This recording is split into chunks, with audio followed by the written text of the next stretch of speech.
I knew it was happening. Speaking of dad questions, here comes another one. Oh, jeez. We're pertaining them all to your life. This one comes from Graham. He says, Dadcast. gaming has been scarce for me during the past 7 weeks since my daughter was born. Oh, great. On the few occasions I've had time, I have been spent it on my Vita, working my way through Persona 4. Great game, get it on sale. Recently, I had my first real chance to play my PlayStation 4 since the little one was born. I turned it off after only 15 minutes and went back to playing the Vita. Ugh. I've recently bought a 3DS as well, so handheld gaming is very much the focus of gaming right now. My question is, do you think there will ever be a time where handheld gaming will be seen as more relevant to the gaming industry than console or PC gaming? And do you ever find yourself more inclined to reach for the handheld rather than the controller? 7 weeks? 7 weeks. 7 and it's over. weeks? That's and all it takes. Oh, and you're done. Goodness gracious, Greg. Wait a minute. I love my Vita and my 3DS. I would be a great dad. Sure. Yeah, I mean, that's what... Is that how it works? Yeah, I think so.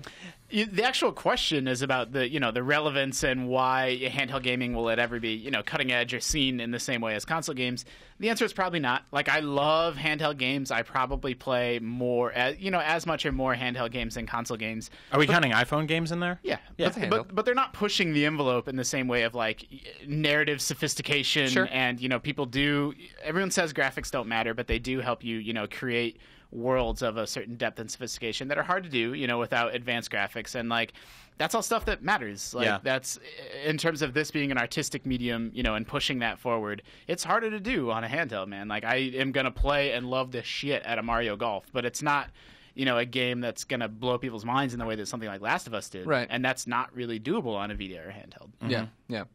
I mean, that's the thing. I don't know if I don't think there'll ever be a time where they're more important or, Right. they'll be the premier product everybody's talking about, unless like Nintendo really figures it all out or something. But there's just something about those, we always talk about bite-sized experience. Yeah. That golf is, right? Like, especially with all the challenges in Mario Golf. Like, it's like I have a ride on the train that I can do that. And there's a big difference between, all right, I want to put on headphones and I want to listen to this, 30-minute cutscene and hope I get, there's all these different things you have to get to. I think there are less and less AAA games that are cinematic, gigantic, movie experiences. I think we're moving towards the bite size more and more, whether we like it or not, whether gamers agree or whether we go, that's not real gaming. It is, and people are going to consume games that way. And if you're a dad, like, you can't bring your crying baby to a movie theater, and you can't bring your crying baby to... A lot of people try. Don't do it. Can't bring your crying baby to a cinematic movie-like video game experience either. I mean... No, and I also don't want to expose... Like, I play, Gears of War, and I play all these franchises, and when I have a little baby, even though she can't understand what's going on in the world, like, that doesn't get turned on when she's awake. Yeah. Like, that's important to me, but I will play something like Hearthstone on my iPad. Like, Yeah. That's the thing. Different strokes. I do think that handheld gaming is a life send. Life send? Is that a godsend? Godsend. Okay. There you go. I do think it's a godsend for new parents. Sure. Like, I'm assuming that console gaming is going to come to an end. I've been playing a lot of Elder Scrolls Online. That's all going to stop. Yeah.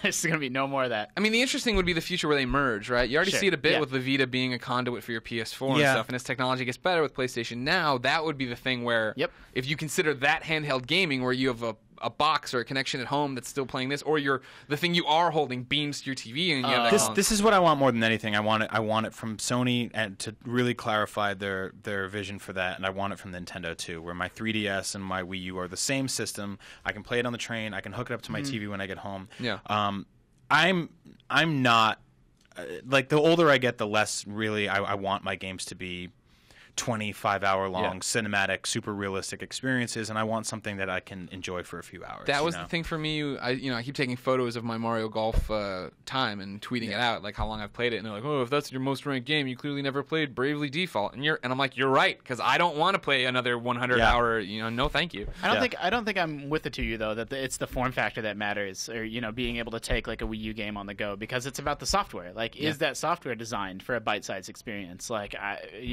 we talked about Uncharted earlier and Last of Us earlier. Incredible games, but they're not conducive to playing for 12 minutes on the train. Flipping it closed and going on to something else. Which is exactly how I played Uncharted for Vita, and that's why I never felt a connection with that game. I mean, among technical reasons. No, I know what you mean. But I mean, to sit down and, like, I was, on a train or on an airplane, I'm like, I'm going to play this for 20 minutes and then play something else. Like, I never really felt like this is this is where I need to be. I've actually kind of got hooked on the Family Guy mobile game. It's their ripoff of Simpsons. You get to make your own Quahog and send the characters on missions and stuff, and unlock Lois and Stewie and all these guys. And I don't even like Family Guy that much, but the way it's set up, where like I'll check in twice a day, and I built the high school, and now Chris Griffin is doing a silly thing, and like it's just like a little break that I take over lunch, and then when I get home from work, and like that sort of pop in, do something for a few minutes, and be entertained, and pop back out. Like that's why I love my 3DS so much, and you know, handheld gaming in general.